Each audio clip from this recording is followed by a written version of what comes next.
हमारी मान्यताओं में अवतारों की कथा ईश्वर के होने की गवाही है। ईश्वर की इस गवाही में इस पूरी मनुष्यता का विश्वास है। आज की कहानी मुश्किल दौर में सत्य के साथ खड़े होने वाली परम सत्ता के उस रूप के बारे में है जिसे वराह अवतार के नाम से जानते हैं। अच्छाई और बुराई के बीच का संघर्ष तो सदियों से चलता आ रहा है। लाखों साल पहले भी ये संघर्ष आज की तरह ही निरंतर चल रहा था। हिरण्याक्ष नाम का एक दैत्य था जो अपनी शक्तियों के बल पर हर तरफ अत्याचार करने लगा। पृथ्वी हम सबकी माता है और माता अपने पुत्रों को परेशानी में देखकर अधीर हो जाती है। इस बार भी निरंतर बढ़ते अधर्म के कारण माता अत्यधिक अधीर हो गई। माता पृथ्वी ने श्री नारायण से प्रार्थना की कि हे प्रभु, पाप के इस बढ़ते बोझ से मुझे मुक्त कराएं। हिरण्याक्ष को ये पता था कि वो अपनी सामान्य शक्तियों से ज्यादा दिन तक अत्याचार नहीं कर सकता, तो अब वो सर्वशक्तिमान बनने का इरादा कर लिया। घोर तप करने के बाद आखिर एक दिन ब्रह्मा ने प्रसन्न होकर उसे दर्शन दिए। जब उसने पूरी सृष्टि के स्वामी को सामने देखा तो वो उसके अंदर का लोभ जागा। उसने कहा, हे प्रभु, मुझे ऐसा वरदान दीजिए कि कोई देवता, कोई मनुष्य और कोई पशु पक्षी मुझे मार न पाए। प्रभु तो सर्वज्ञ थे, वो आने वाला कल भी देख रहे थे, तो वो उसकी मनसा समझ गए। उन्होंने हिरण्याक्ष से कहा, तुम्हें जिन जिन प्राणियों से अजय होना है उसकी एक सूची बनाकर दे दो। ऐसे मैं कहाँ देखता फिरूंगा कि कौन मार पाए और कौन न मार पाए।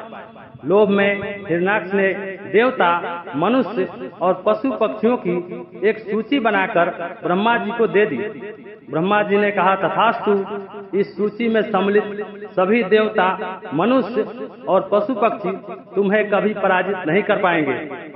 लेकिन जल्दीबाजी में लोभी आदमी गलती जरूर करता है। हिरण्याक्ष ने जल्दीबाजी में पशुओं की सूची में वराह का नाम डालना भूल गया। अहंकार के आकाश में बैठा हिरण्याक्ष कभी मनुष्यों को सताता तो कभी देवताओं को युद्ध के लिए ललकारता। एक दिन उसके मन में ख्याल आया। उसने सोचा कि देवताओं की सारी शक्ति तो पृथ्वी के बल पर ही है। पृथ्वी पर हो रहे अनुष्ठानों से ही देवताओं को शक्ति मिलती है। अगर वह पृथ्वी में देवताओं से छीन लूं तो देवता निश्चित रूप से कमजोर हो जाएंगे और मैं और ज्यादा शक्तिशाली हो जाऊंगा। यह सोचकर उसने पृथ्वी पर ब्रह्मास्त्र चलाया। ब्रह्मास्त्र एक ऐसा अस्त्र है जिसका वार कभी खाली नहीं जाता। उसके प्रयोग से पृथ्वी अपनी धुरी से हट गई और हर ओर हाहाकार मच गया। संपूर्ण पृथ्वी को अधिकार में लेकर हिरण्याक्ष देवलोक पहुंच गया। अब वो वहां पहुंचकर देवताओं को युद्ध के लिए ललकारने लगा। ब्रह्मा जी के वरदान के कारण देवताओं के लिए तो ये युद्ध जीतना लगभग असंभव था। तो सभी देवताओं ने विचार पूर्वक हिरण्याक्ष से निवेदन किया कि हमें तुम्हारी चुनौती स्वीकार है, परंतु हमारी एक छोटी सी शर्त है।